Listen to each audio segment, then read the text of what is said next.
We begin with an emotional and dramatic day in the courtroom as a former teacher in Kenmore learns his punishment for sexting with a student. Good evening, everyone. Jackie's off tonight.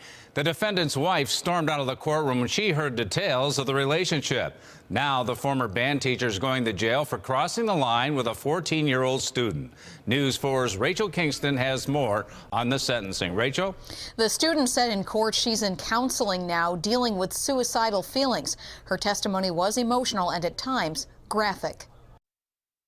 42-year-old William Kuhn, a former band teacher at Kenmore Middle School, received 6 months in jail and 5 years probation at his sentencing Thursday. Kuhn pleaded guilty in July to sending a picture of his genitalia to a then 14-year-old student. But the student, who gave emotional testimony at Kuhn's sentencing, said she and Kuhn carried on a relationship, sexting each other for 2 years, beginning when she was in 6th grade. "Mr. Kuhn ruined me," she told Erie County Judge Kenneth Case. "I wake up every morning wanting to go back to sleep forever." She described the conflicting feelings her relationship with Kuhn left her with. At first, she said, "He made me feel like the only girl in the world. My heart was in his hands. I was under his spell." But as time went on, she said, "I hated myself. I was tired of being disgusted with myself. I wanted to be a regular teenager." Once, she claimed, Kuhn kissed her. "He told me he loved me, but all he wanted was sex," she said. "He made me feel like I was in debt to him. He had total control over me."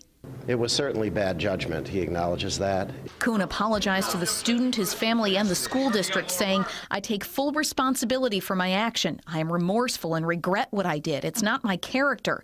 His defense attorney, Michael Ingham, said Kuhn's relationship with the girl never progressed to sexual contact.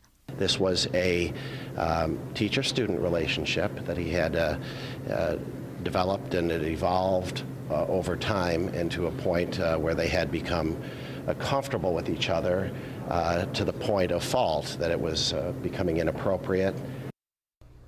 Physical contact or not, Judge Case told Kuhn his actions amounted to, quote, psychological molestation. Case gave the victim an order of protection until 2021. Kuhn is now living in Florida and no longer teaching.